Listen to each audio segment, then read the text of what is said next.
Jadi orang tua ngajarin balas, dipukul balas, dibalas lagi, balas, sampai kemudian kesakitan. Gimana rasanya? Sakit kan? Sakit. Siapa yang memulai? Adik yang mulai pukul, gitu. Jadi masnya diajarin untuk mukul adiknya karena dia memulai, sehingga nanti kemudian disimpulkan pelajarannya sakit. Maka jangan memukul. Kalau tidak ingin dipukul, jangan memukul. Sudah. Maafan, bersalaman, pelukan gitu. Kemudian saling melepaskan, selesai. Jadi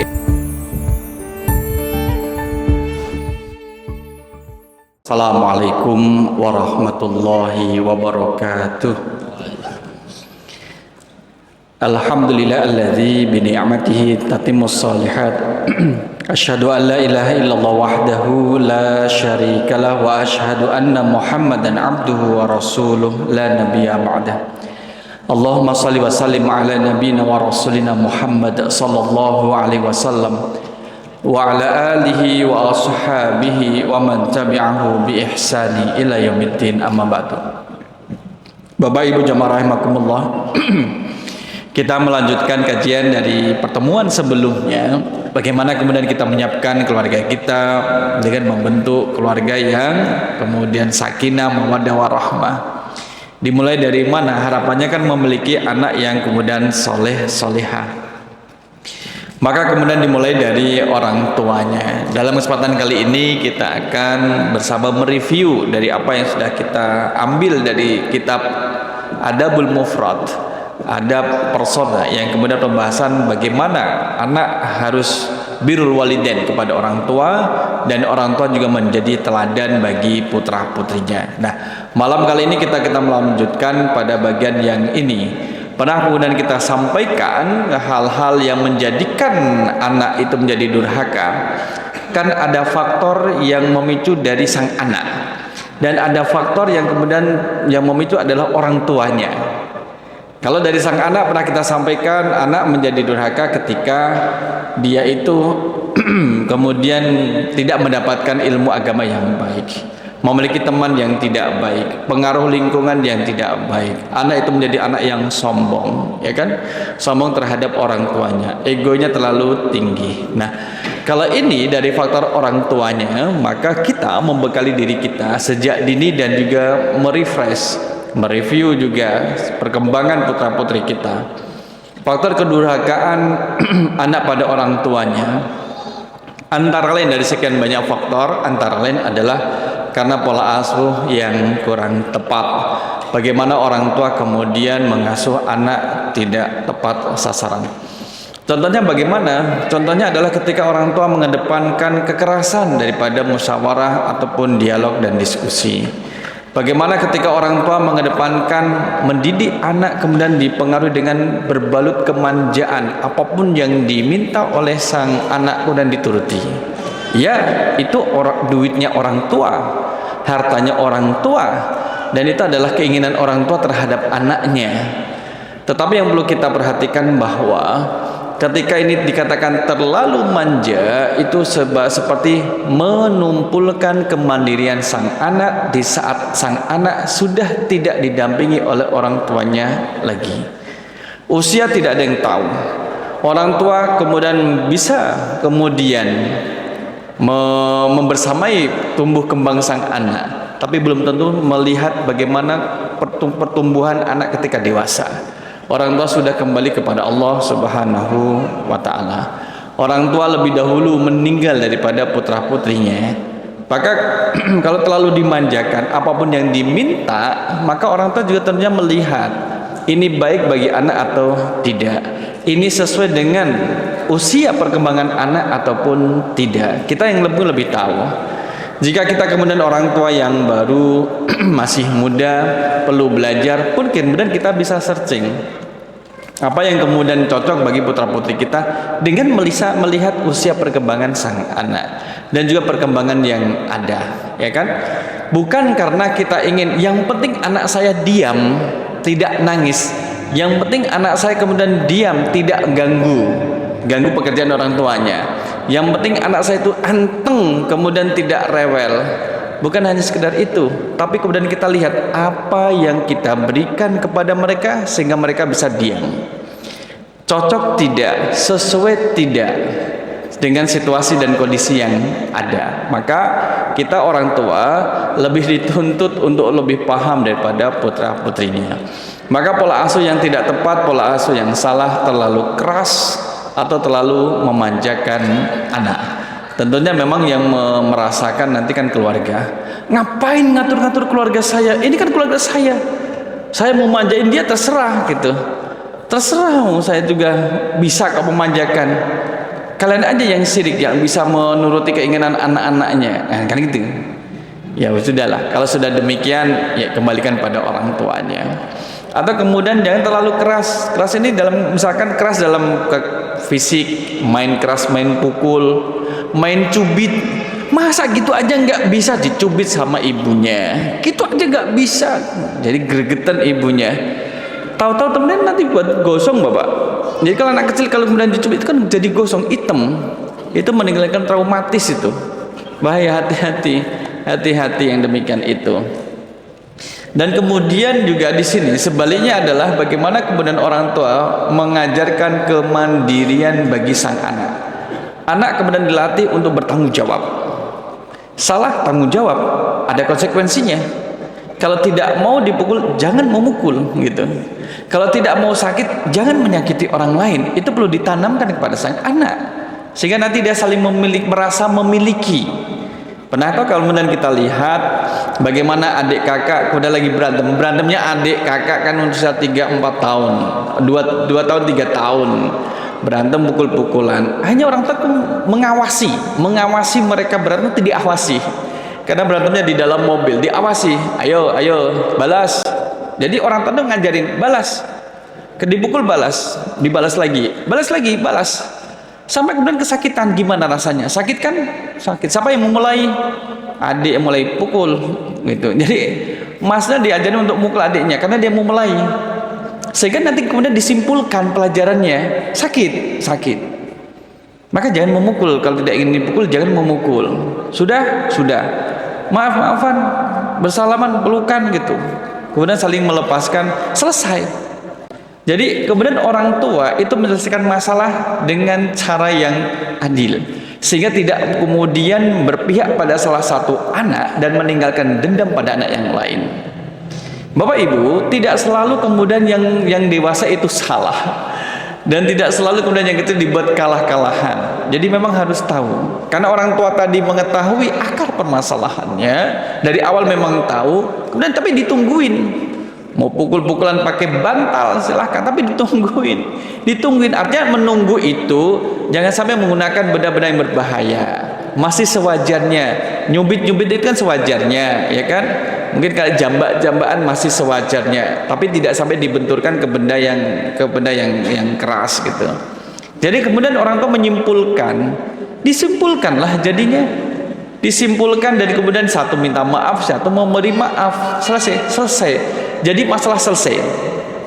Kalau misalkan kita lihat, jika masalah tidak diselesaikan, kemudian yang salah adalah adiknya dan kemudian abang yang disalahkan, yang memulai adiknya, abangnya kemudian disalahkan dan abangnya yang dihukum. Dek, pukul sing abang, udah besar itu, pukul lagi, udah, abang nggak boleh balas. Oh, abangnya kemudian dikekang tidak boleh balas, Pak. Karena akan menimbulkan dendam. Di saat nanti tidak dilihat orang tuanya, adiknya akan dihabisi sama abangnya. Yang ngajarin siapa? Orang tuanya yang tidak adil, tidak mengajarkan kemudian keadilan orang tuanya, dan itu kemudian menjadi tidak bagus. Nah, ini bagi orang tua yang memiliki kelonggaran waktu dan kemudian punya family time, kemudian bersama dengan keluarga dan seterusnya. Ya, pada dasarnya kita juga terus belajar. Bahkan orang tua pun akan belajar dari sang anak, sebagaimana sang anak pun akan belajar dari orang tuanya. Faktor orang tua adalah karena perbedaan prinsip dan keputusan yang ekstrim seperti tadi, berat sebelah. Putusannya kemudian keputusan yang tidak adil, tidak proporsional terhadap anak-anaknya, sehingga ada anak yang merasa jadi korban kemudian berontak. Kenapa saya dulu tidak dikuliahkan? Sekarang saya nuntut apa? Saya nggak dikuliahkan, Mas dikuliahkan, abangnya dikuliahkan, saya tidak. Emas itu kan dihitung satu semester berapa? Misalkan 13 juta kali 8 semester. Satu semester 13 juta kali 8. Berapa ya Pak ya? Kemudian ditambah uang kosnya, uang jajannya. Total jendera 150 juta. Mana? Kasih saya 150 juta. Gantinya saya uang kuliah. Anak kemudian sudah berani menagih pada orang tuanya. Gitu, menagih pada orang tuanya ya, karena tidak dikuliahkan. Nah, ini kemudian bagaimanapun keputusan, kadang orang tua sudah mencoba untuk proporsional, adil, anak kadang itu masih menuntut. Dan itulah jamaah rahimakumullah, ya, di saat kemudian kita meminta kepada Allah, ya Allah berilah hamba keturunan yang soleh-solehah, Allah kasih keturunan, dan kita diberi porsi untuk mengambil peran bagaimana mendidik menjadi anak yang soleh-solehah. Sekalipun nanti Allah yang akan memutuskan, tapi peran kita harus dimaksimalkan mendidik putra putri. Alhamdulillah Ustaz, anak saya sudah besar-besar. Alhamdulillah. Kalau anaknya sudah besar, alhamdulillah Ustaz, anak saya tiap bulan ngasih kami orang tua uang belanja, uang keluarga, kami dikasih masing-masing ngasih 1 juta. Luar biasa. Anaknya berapa Pak, Bu? 13. Sebulan 13 juta. Alhamdulillah 13 juta. Ya, tapi cucunya ada 13 juga. Tiap bulan minta uang jajan juga cukup banyak. Habislah dari orang tuanya balik kepada anaknya. Kan gitu. Orang tuanya ngasih kepada kakek neneknya, cucunya kemudian dikirim. Sana nak ke rumahnya Eyang minta uang saku. Bapak kemarin udah ngasih Eyang 1 juta loh. Kamu minta berapa gitu? Apa doa ya? Tapi kan itu menjadi asik ya, sirkulasi dalam keluarga. Jika Allah kemudian memberi kelonggaran rezeki. Yang ketiga adalah ketidakadilan di antara anak-anak. Kemudian merasa tafrik, membeda-bedakan anak satu dengan yang lainnya. Mencari sisi saja. Mohon maaf, sekarang tidak membedakan anak satu dengan anak lainnya, membedakan mantu dengan mantu yang lain. Mantunya sekarang dibeda-bedakan, membedakan mantu dengan anaknya sendiri, membedakan mantu dengan anak yang lain, dengan mantu yang lain. Itu loh mantu saya. Diceritakan kepada tetangga cerita kepada mantunya, mantu saya yang muda nggak tahu diri, nggak pernah ngasih saya uang, malah yang tua itu yang bagus ngasih saya uang, itu bagus tuh. Maka kalau mantu saya yang tua itu datang, itu tak masakin disediakan ayam dan sebagainya. Tapi kalau yang muda datang, biarin aja dia masak sendiri. Cerita itu sampai yang mantu yang muda, kan nggak enak dibanding-bandingkan. Ya, pada dasarnya ya harus sama. Atau kemudian pendidikan yang kurang baik dalam keluarga. Orang tuanya itu menuntut kepada anaknya, kepada anaknya laki-laki. Nak, kebutuhan kami kamu cukupi ya, kamu kan anak laki-laki. Saudari dari anak laki-laki tadi atau anak perempuannya juga nuntut, Dek, kamu anak laki, Mbak ini perempuan, kamu cukupi ya. Loh, kok semuanya minta kepada anak laki-lakinya, padahal anak laki-laki itu punya istri, sampai istrinya tuh nggak kebagian. Mas, mana uang bulan ini? Habis tak bagi-bagi pada ibu sama kakak perempuan. Lah saya mana, saya kan istrimu. Nggak apa-apalah, saya kan harus berbakti sama orang tua, dan saya harus mencukupi kebutuhan kakak saya, kan belum menikah dia. Loh, kok kayak gitu jadinya? Nah, ini kan pemahaman yang harus diluruskan dalam berkeluarga. Maka seorang suami kalau masih punya punya orang tua, kemudian punya saudari perempuan, maka orang tua kalau tidak dalam tanggungannya, ya sebatasnya ada sebatas memberi, bukan menjadi satu kewajiban, ya kan? Apalagi orang tua juga mampu, apalagi kakaknya juga bekerja. Istri itu juga harus diperhatikan. Jangan sampai kemudian mengedepankan keluarga suami, istrinya yang menjadi wajib untuk dinafkahi tidak dinafkahi. Nah, ini menjadi masalah dalam masyarakat, kasihan. Oleh karena itu, pentingnya ilmu agama bagi seorang suami khususnya menjadi penting. Sehingga kemudian ada satu nasihat, kenapa lelaki lebih dipentingkan untuk belajar ilmu agama? Karena lelaki itu kemudian nanti akan menanggung 4 perempuan, 1 ibunya, kemudian yang kedua adalah saudarinya, yang ketiga adalah istrinya, yang keempat adalah adik perempuan dari lelaki ini. Menanggung apa? Masalah ilmu. Jadi kalau lelaki itu kemudian kuat di bidang ilmu agama, ketika ada hal-hal yang terjadi pada keluarganya, perempuan tadi itu kemudian bisa dipahamkan. Taib. Kemudian memberi keteladanan yang buruk. Bagaimana sang ayah memberi keteladanan yang buruk pada putra-putrinya. Ini menjadi faktor durhaka. Dan juga faktor pengaruh pergaulan orang tua. Nah, jadi kita mau menyampaikan bahwa bagaimana kemudian ketika nafsu anak itu menjadi liar. Nafsu anak, ketika nafsu anak itu liar, Bapak Ibu. Liarnya bagaimana? Liarnya itu kemudian tidak mau pandang bulu orang yang di depannya, sekalipun orang tuanya itu dilabrak juga, ditabrak juga, gerak minggir tabrak gitu, gerak minggir tabrak, dibabas juga. Maka perlu ada upaya menundukkan nafsu di hadapan orang tua. Anak itu harus menundukkan nafsu buruknya di hadapan orang tua. Itu harus ditundukkan nafsunya.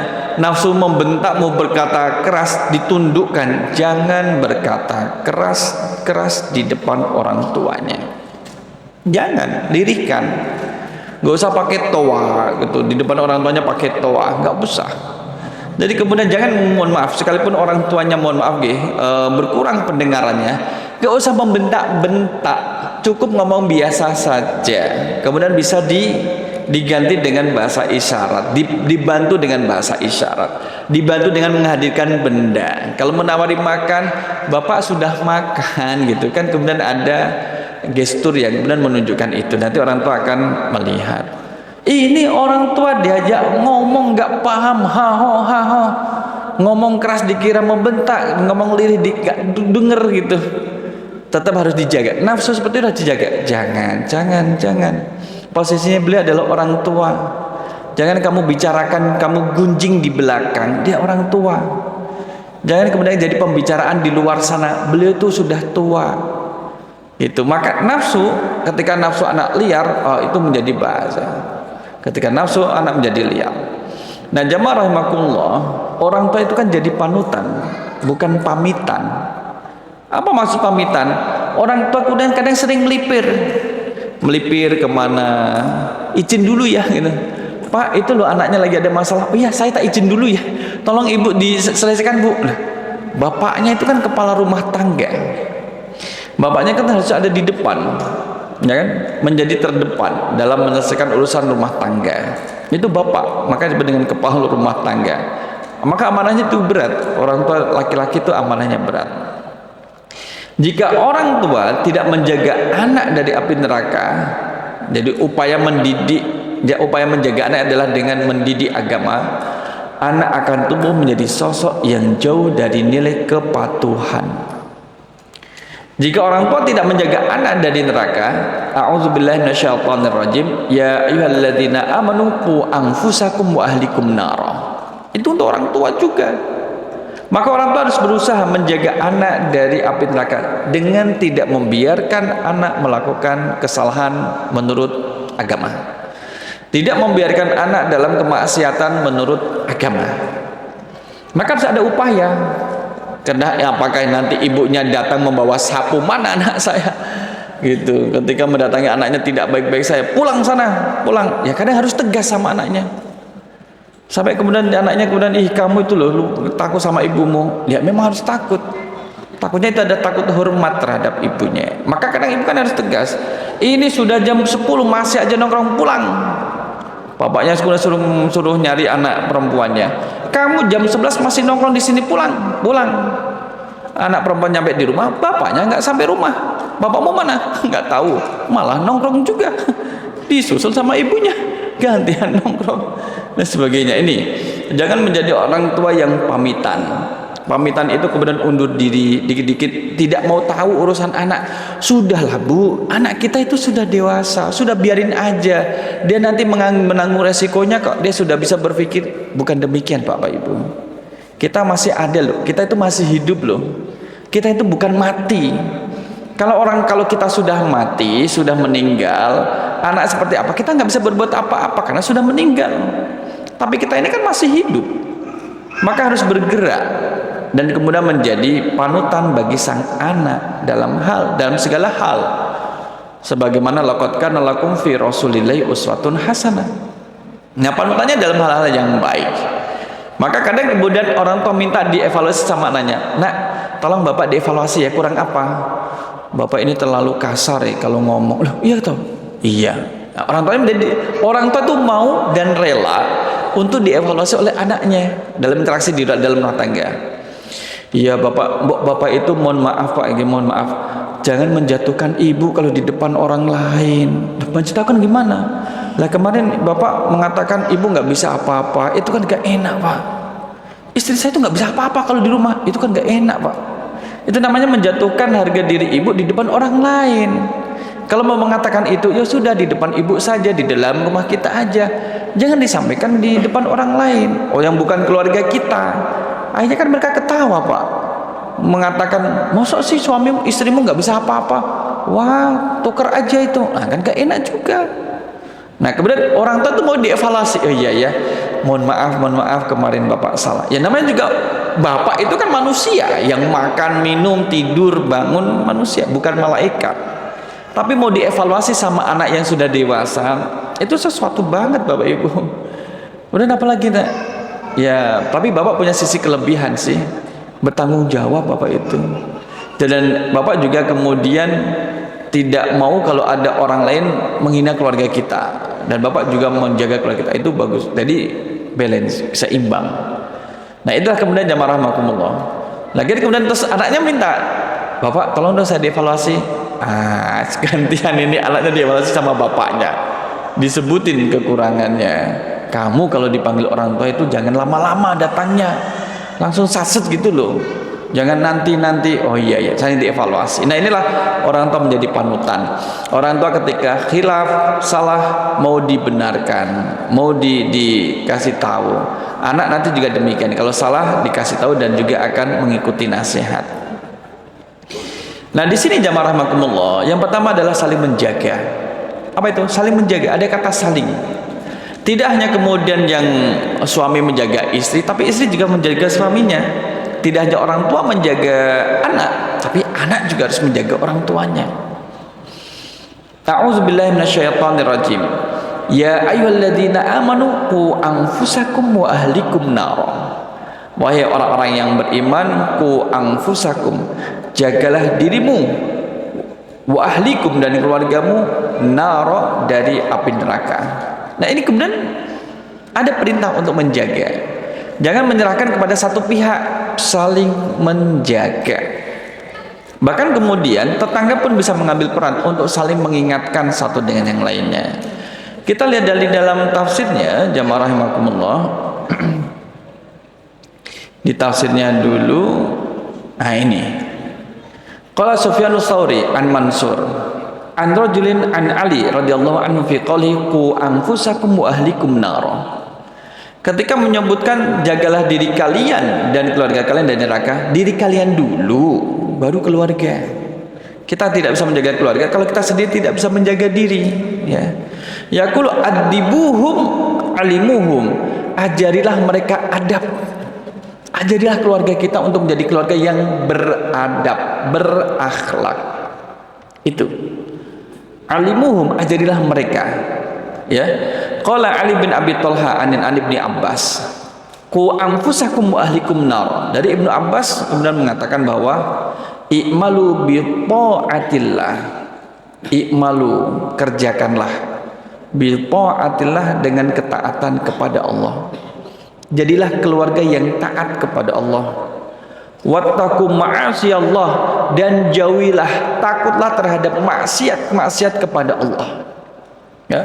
Wa muru ahlikum bidzikri, perintahkanlah keluarga kalian dengan berzikir. Yunjikumullahu minan nar, Allah akan menyelamatkan kalian dari api neraka. Jadi kemudian bagaimana disampaikan adalah beradab, adibuhum alimuhum. Jadilah orang yang beradab. Jadi belajar akhlak. Maka adabul mufrad itu mengajarkan akhlak. Jadi akhlak itu mahal, nggak bisa dibeli, dan dia adalah karakter yang kemudian tidak bisa berubah seketika, secepat membalikkan telapak tangan. Perlu waktu yang lama, perlu melibatkan Allah Subhanahu wa taala. Yang kedua adalah qu anfusakum wa ahlikum nar. Jadi menjaga diri dan keluarga di neraka dengan melakukan ketaatan kepada Allah. menjauhi maksiat. Tidak hanya taat, tapi maksiat juga harus dijauhi. Dan kemudian keluarga diperintahkan untuk berzikir, mengingat Allah, melaksanakan perintah, meninggalkan larangan. Maka Allah akan menyelamatkan dari neraka. Wa qala Mujahid, Imam Mujahid berkata, "Qu anfusakum wa ahlikum nara." Jagalah diri kalian dan keluarga kalian dari neraka. Maksudnya, qala ittaqullaha, bertakwalah kepada Allah. Jadi menjadi keluarga yang bertakwa. Bapak Ibu, sebentar lagi akan datang bulan suci Ramadan. Perlu dipersiapkan sejak sekarang keluarga kita. Tidak usah nunggu nanti tarhib Ramadan awal bulan September, Februari misalkan. Aduh, mepet itu. Desember sudah mulai dikeluarkan. Anak-anak sudah dikondisikan. Target program sudah mulai disusun satu dengan yang lainnya. Agar nanti ketika di bulan Ramadan bisa memaksimalkan ibadah untuk membentuk karakter keluarga yang baik, keluarga yang islami. Kemudian dijadwal, mau itikaf di mana, kan gitu. Mau tarawih di mana? 30 hari mencari takjil. Misalkan ada keluarga yang 30 hari mencari takjil. Bu, nggak masak? Nggak Pak, kita 30 hari mencari takjil. Satu keluarga nih pakai mobil ke sana. Ya, alhamdulillah. Nanti dengerin ceramah di sana, masjid sana. Sampai punya list, masjid ini bukannya dengan rawon, masjid ini kemudian ada kolaknya, masjid ini ada. Boleh, oh bolehnya sih boleh. Diniatkan untuk beribadah juga. Mujahid berpendapat bahwa qala ittaqullaha wa ausu ahlikum bittaqullah. Wasiatkanlah kepada keluarga kalian dengan bertakwa kepada Allah. Nah, itu untuk menjaga diri dari neraka adalah dengan bertakwa kepada Allah. Wa qala Qatadah, Imam Qatadah berpendapat, ya'muruhum bi ta'atillah. Perintahkanlah mereka untuk taat kepada Allah. Wa yanhahum an ma'siyatillah. Cegah mereka dari bermaksiat kepada Allah. Wa iyyakum alaihim bi amrillah, dengan melaksanakan apa-apa yang diperintahkan Allah. Wa ya'muruhum bihi wa yusa'idahum alaihi, dan perintahkan mereka untuk saling membantu satu dengan yang lainnya. Jadi menjadi orang bertakwa Bapak Ibu, kalau sendirian insya Allah bisa, tapi berat.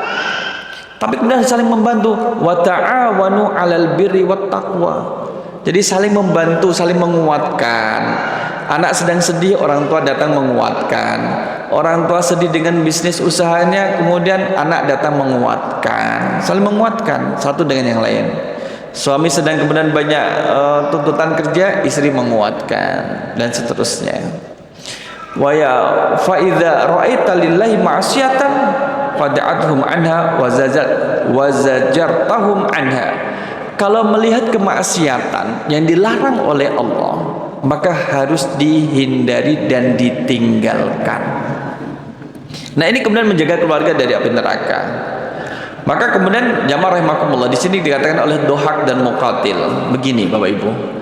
Haqqun 'alal muslim ayyu'allima ahlahu. Menjadi hak keluarga muslim adalah mengajarkan ilmu kepada keluarganya. Jadi kalau kita suami, sudah belum kita mengajarkan ilmu kepada keluarga kita, istri. Tapi istri juga gitu, bertanya kepada suaminya gitu. Pak, gimana sih sholat, hukumnya sholat tapi menggunakan sarung gitu? Ya boleh Bu gitu, dan sebagainya. Jadi belajar ilmu agama.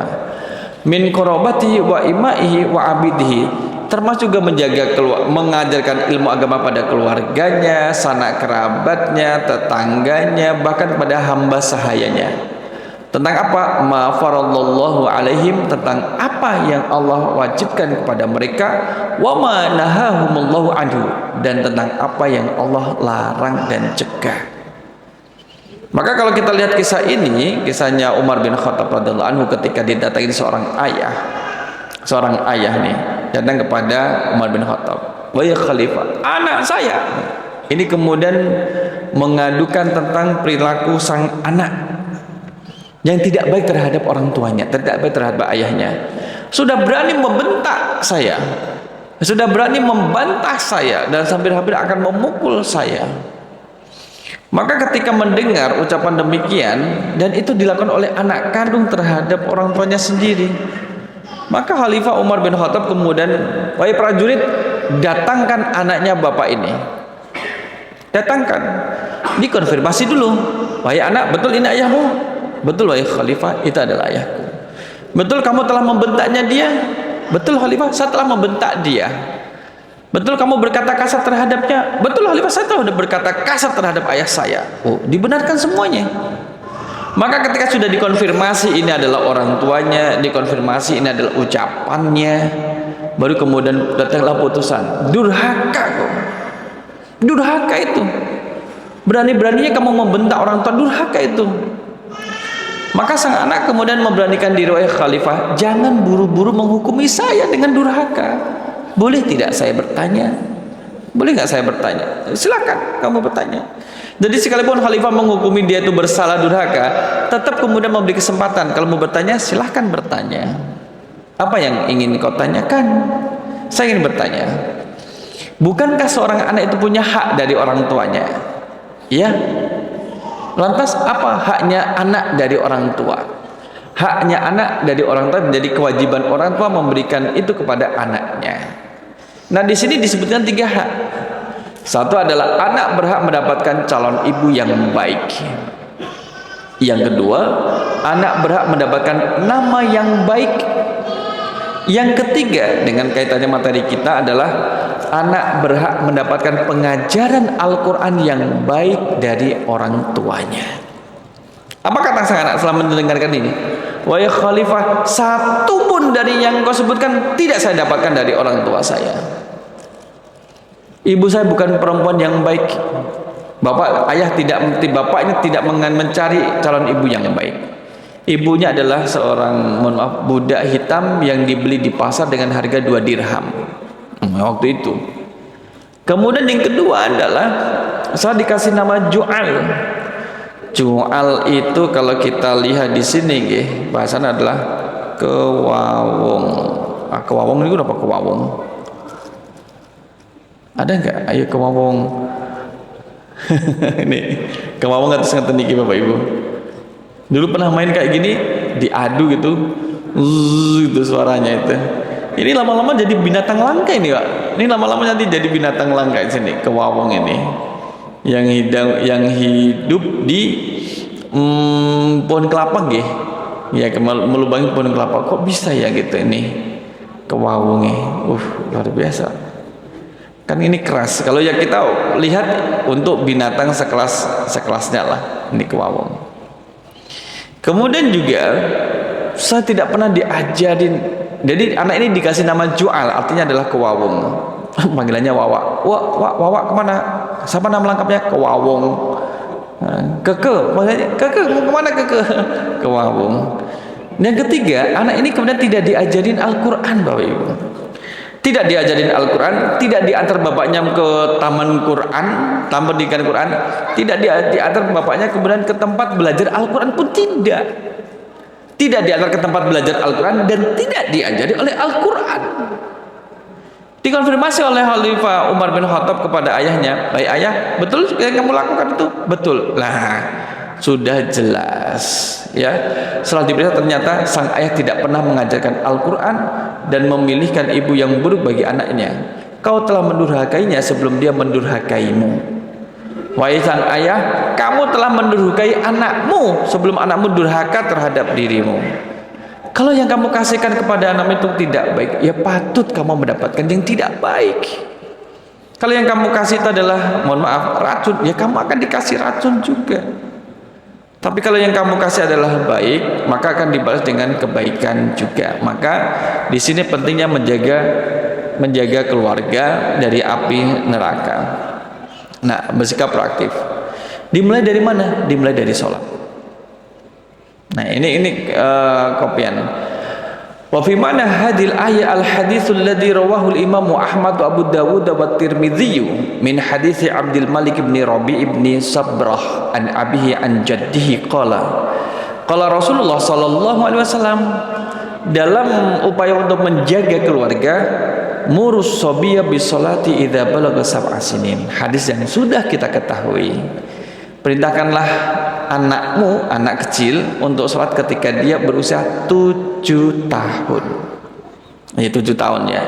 7 tahun. Maka kemudian ayah-ayah orang tua muda di bulan Ramadan itu berbondong-bondong mengikut sertakan anaknya untuk sholat tarawih, sholat isya dan sholat tarawih. Kegiatan di masjid diajak. Sejak dini, sejak kecil sudah diperlihatkan praktek orang yang sholat. Bisa diperlihatkan, ini loh orang sholat tarawih, ini orang sholat isya, ini loh orang takjil, ini loh orang sahur, ini loh orang iktikaf. Sejak kecil anak sudah ditemukan dengan seperti itu, maka perkembangan ketika dewasa akan lebih mudah untuk memahamkannya.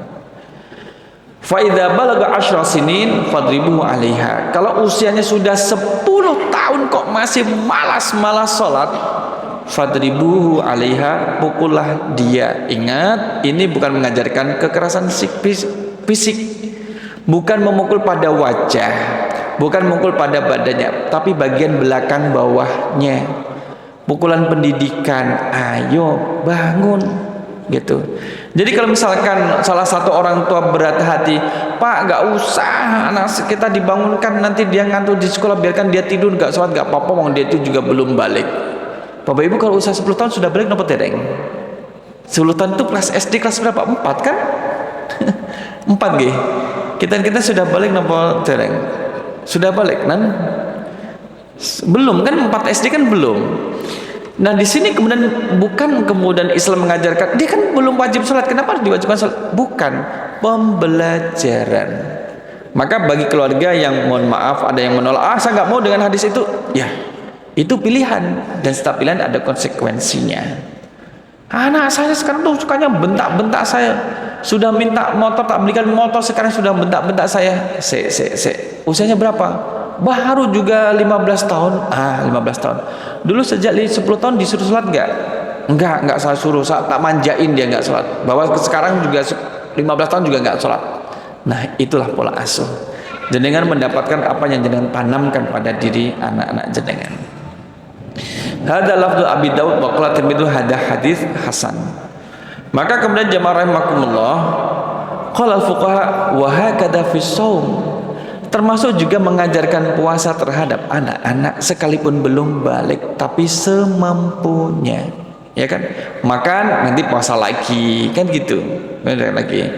Liyakuna dzalika tamrinan lahu 'alal ibadah, dan menjadi latihan bagi sang anak. Lika yabluga wa huwa mustamirun 'alal ibadati wa ta'ah, agar akan terus menerus anak itu kemudian dalam ibadah dan taat, dan juga menjauhi maksiat dan meninggalkan kemungkaran. Wallahul muwaffiq. Jadi kalau anak dari kecil sudah disibukkan dengan kebaikan, orang tuanya kemudian sudah mengenalkan dengan macam-macam kebaikan, anak akan disibukkan dengan kebaikan itu. Sekalipun misalkan kalau sholatnya itu kemudian anak sujud, wah lucu nih misalkan. Ada anak sujud, kemudian loh lihat toh Bapak Ibu, gimana ini sujudnya kemudian kakinya di atas. Nah ini loh. Jadi sujud kakinya di atas nih Bu. Tapi nggak tahu di sini ada nggak ya? Kalau sujud itu kakinya diangkat ini loh Pak. Kakinya diangkat. Ini kakinya diangkat Pak. Ya meski ya misalkan kalau ini masih kecil belum balik, ya diingatkan, Dek bukan gitu apa namanya sujudnya, ini sujud yang benar sampai kayak gini, ya nggak usah diangkat sujud yang benar. Bapak-bapak bisa kayak gini nggak Pak? Sujud kayak gini Pak, ini kakinya di atas nih Bu. Iya ya, satu sisi kita harus mengingatkan, Dek bukan gitu sujud yang benar gitu, tapi jangan dimarahin. Nah, mereka kan sudah ke masjid, ini kalau dibentak itu bisa keluar dari masjid nanti ya. Kalau dibentak, maka harus yang halus. Utamakan kita yang orang tua mengarahkan terlebih dahulu. Itulah jamaah rahimakumullah. Kemudian dimulai dari salat. Mudah-mudahan bisa kita lanjutkan pada kesempatan berikutnya insyaallah. Dan kita selalu berdoa kepada Allah SWT diberi kekuatan. Kita yang orang tua minta diberi kekuatan oleh Allah, kesabaran dalam mendidik putra-putri kita. Sedangkan kita selaku anak minta kepada Allah diberi kelembutan hati untuk mendengarkan nasihat dari orang tua kita, sehingga menjadi putra putri yang soleh soleh. Amin. Mari kita cukupkan dengan doa kafaratul majlis. Subhanakallahumma wa bihamdika asyhadu an la ilaha illa anta astaghfiruka wa atubu ilaik. Aku qouli hadza astaghfirullah li wa lakum. Wassalamualaikum warahmatullahi wabarakatuh.